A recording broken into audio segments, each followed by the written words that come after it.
भेड़ बकरी चरा रहा था जंगल में। गांव के साथ ही बकरियां दोपहर के समय अपने एक तालाब के आसपास बैठा रखी थी, वृक्ष के नीचे स्वयं खाना खा रहा था।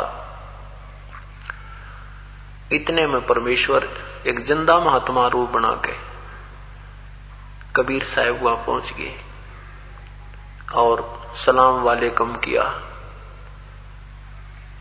अब तैमूरलंग ने प्रति उत्तर देकर कहा, आओ महात्मा जी बैठो। ए महाराज, खाना तो मैं खा चुका हूं, आपको भूख लगी होगी, आप खाने की सुनाओ। परमात्मा ने कहा, भाई भूख तो लगी है बच्चा। तो उसने क्या कहा, महाराज जी मेरी बकरियों की संभाल रखना, मैं घर से खाना बनवा के लाता हूं, बिल्कुल साथ में हमारा घर है।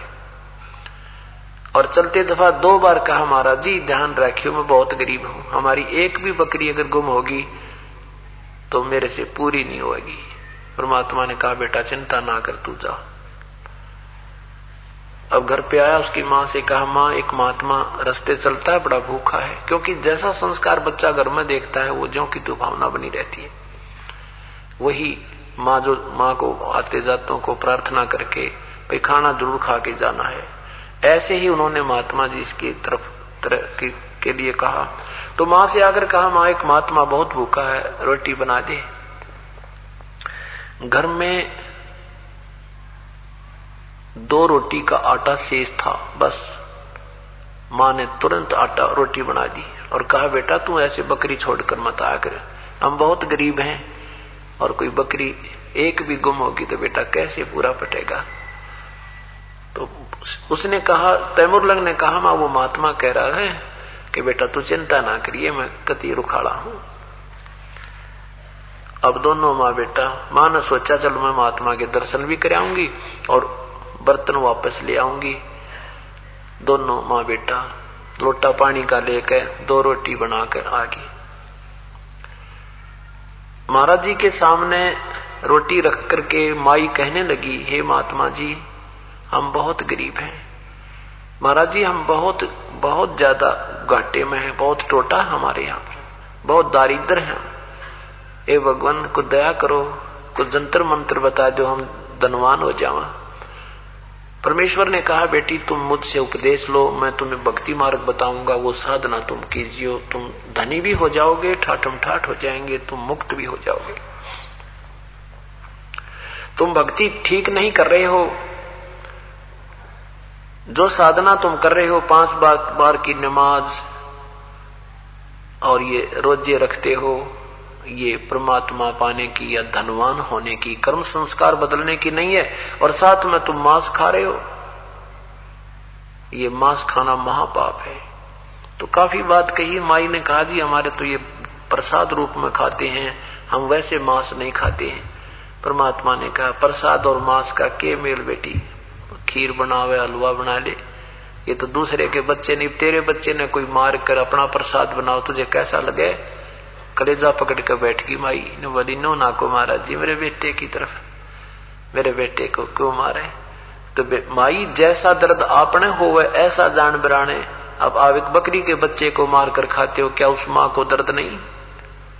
बुढ़िया की आंखों में पानी आ गया, क्योंकि हमारे पहले पूर्वज बहुत धार्मिक थे, दयालु थे, लेकिन साधना ठीक ना मिलने से वो सारे हम भक्ति से दूर कर दिए और करड़ा दिल बना दिया हमारा।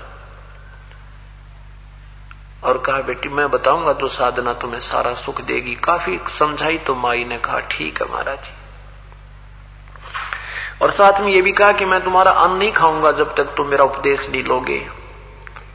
हम ऐसे वैसी साधना करने वालों को, मांस आहार करने वालों का हम आहार नहीं करते।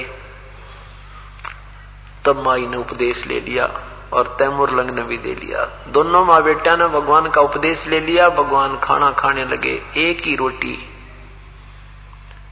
परमेश्वर ने खाई। जब तक खाना खाया तो माई ने 20 बार प्रार्थना की, हे महाराज जी हम धनी हो जाएंगे, हे महाराज जी हमारा ये कर्जा उतर जाएगा।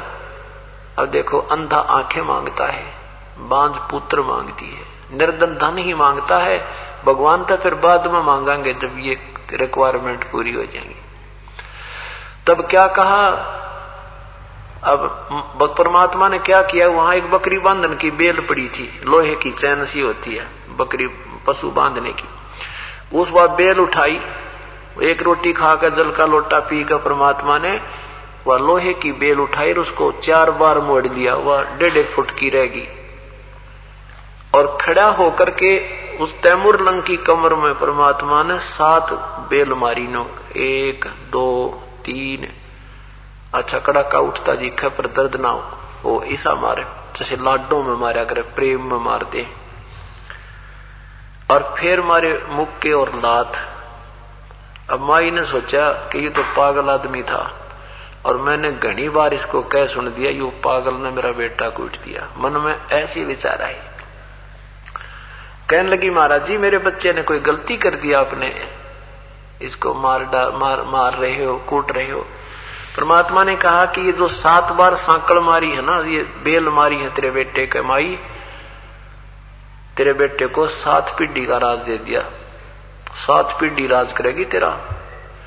और पीछे ये लात लूत मारी है ना, फिर तुम्हारा 7वीं पीढ़ी के बाद राज्य खंड हो जाएगा, टुकड़ा में बट जाएगा।